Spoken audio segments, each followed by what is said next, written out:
Delta. Host online. Real charge. Secure kill confirmed. We're losing Bravo.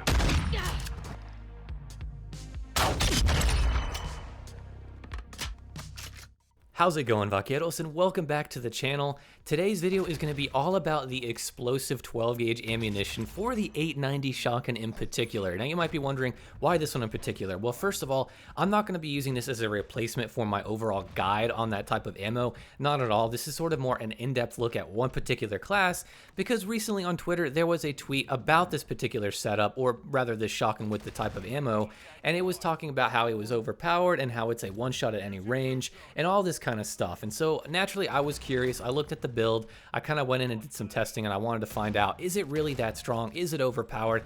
What is explosive shells even like? I want to know a little bit of the basics, so I went in and tested all that out for you guys to see for yourself today. As always, check the timestamps below if you want to go to a certain part of the video and not hear me ramble. There will be a best class or a best class or two at the end of the video, so stay tuned for that. So first of all, what even is 12 gauge explosive? Well, if you look at the description, it's basically a slug that's explosive, so whenever it hits something, it basically detonates. You do lose damage radius, and that just basically means you don't have normal shotgun spread like buckshot, so it's a slug, which basically means aiming down sights is pretty much essential for this type of gun. So for these numbers, we're going to be going over the Bryson 890 in particular, like I said in the beginning of the video, but basically for the ranges, the one-shot stomach and up, so basically anywhere above the waistline, if you hit, you will be getting one-shot kills out to about the 18-meter mark. That is a really nice one-shot kill, and considering the base gun has a, with buckshot at least, has a one-shot kill of around 12 meters, that's nice. That's really cool. Of course, you have to be aiming down sights, so that is the only downside. Now, when we get past that range, you can get one-shot chest shots, and as for the range that you can get them, for me, it was working till at least about 50 meters. So basically, any 6v6 map you find yourself in, you'll probably be able to snipe people with this thing and get chest shots and headshots and kill them in one shot.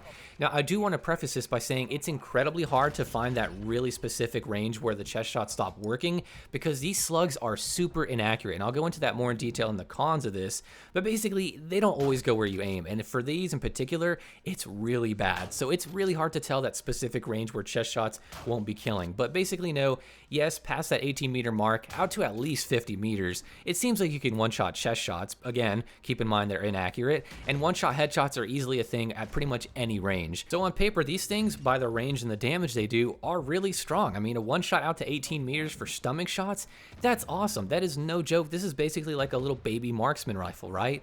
Well, now we have to get into the cons, and there's a lot of cons, and you really need to stick around for that last one, because you're going to change your mind. If you think this was overpowered, which it's not even right now, let me tell you, it's going to change your mind. So, first of all, the big thing about this is it's wildly inaccurate. Now, up close, about the 20 meters mark away, it's not really that bad. You can't really notice it. You're hitting shots pretty well, and people are still large. Like, the target is large enough, so it doesn't matter. But once you start past like 30 meters, 40 meters, 50, or if you're trying to quote unquote snipe people, you'll notice your shots just sometimes don't connect, and it is just so inaccurate. And it's really hard to test this as well, because the marks on the wall disappear after you shoot, maybe after like 5 seconds. But just know that you're going to be aiming at someone's head maybe 40 meters away, and your slug is going to fly 3 feet to the right. It's going to go 2 feet below. It's going to hit their toes. It's going to hit the wall behind them. It's just so inaccurate, and it's really bad on these in particular. Slugs are a different story, but these are way worse in my experience. So keep that in mind. As you'll see in the clips, I aim for people and I just don't hit them for some reason. That's one of the big downsides to that, is their inaccuracies. Also, another huge one is the bullet velocity. How fast does this thing travel? Normally, a marksman rifle sort of feels like a hit scan gun, where it's almost like an immediate connection between the bullet and the target as soon as you pull the trigger.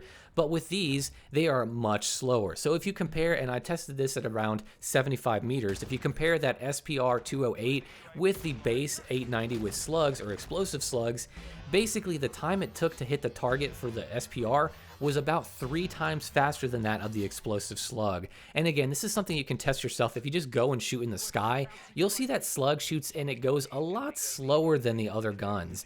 Anything is pretty much faster than these, except for maybe other slugs. The problem with that is it makes people that are moving relatively difficult to hit at range, because you have to lead your target a certain amount, and it's kind of quirky and kind of weird. And then combine that with the weird inaccuracies it has, it's really difficult to hit anybody that's moving kind of away from you. They're like running across your screen. It can be really challenging to hit those people unless they're kind of facing you. it's going to be a little bit of a challenge and definitely a learning curve to using them. Of course, the other huge downside is you have to aim down sights, and that's not really a huge issue for a lot of people, but if you're going into this thinking it's a shotgun and you don't realize it's a slug that you need to aim down sights with, you're going to have a bad time. So this makes aiming down sights a lot more essential, which means you should probably kit this gun out keeping in mind that aim down sights is important and you don't want it to be super slow, so don't just stack on a bunch of range increasing attachments. Now for the last con, this is basically going to break the gun for anyone that uses it, and I'm serious. Basically, the biggest counter to this, the hard counter, is Bomb Squad, because when you face someone with Bomb Squad, you will not be getting any one-shot kills anywhere on the body. Now, small disclaimer, it seems that you can one-shot headshot out to about 8 meters with these, with Bomb Squad on, which is kind of strange. It's a weird number, but about 8 meters, and that was like the only place I could get a one-shot headshot, but it had to be headshots, and then past that and anywhere else on the body, you're not getting a one-shot kill. Basically, Bomb Squad destroys the effectiveness of these slugs. So if someone's using these things and they're killing you a lot, just switch to Bomb Squad. And it's a base perk, so you literally spawn with it. You don't have to wait for a timer, which makes it even stronger.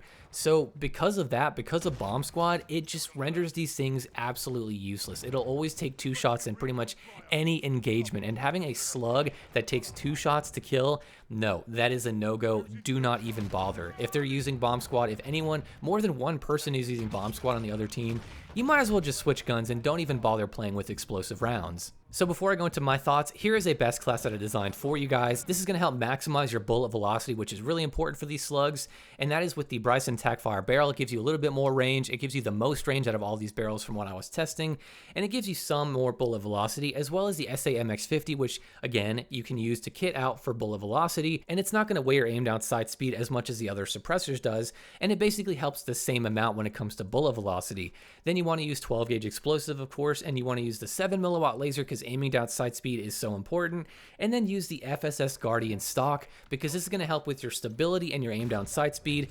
For the love of God, do not use the stockless pistol grip or the sawed-off mod because it'll make your idle sway and your movement sway so bad it makes it really difficult to hit your shots. I know it's tempting to use, but in this game, idle sway is so bad, I just do not recommend it for a gun that takes so much precision. As for the tunings, for the FSS Guardian stock, you want to tune the aim down sight speed one all the way up, and then you want to use the aiming idle stability one and turn that one all the way to the right. Then for the Bryson Tackfire, I wouldn't really bother with anything except aim down sight speed since the gun already has a great amount of range. You don't really need to worry about adding more range. I mean, they're slugs, and then you can also help with your aim walking speed. Then for the suppressor, you want to tune that aim down sight speed slider all the way down and bullet velocity all the way up. And then for the 12 gauge explosive, go ahead and just tune both of those all the way up since the negatives aren't really that bad. So that is one of the classes. You could also switch out that barrel for one of the grips like the FSS Shark Skin because it has no cons and you can actually tune it for more aim down sight speed and aiming idle stability. So I really recommend that if you don't like how slow your gun feels. So with all that out of the way, I want to talk about my thoughts on this setup. Is it overpowered and all that kind of stuff?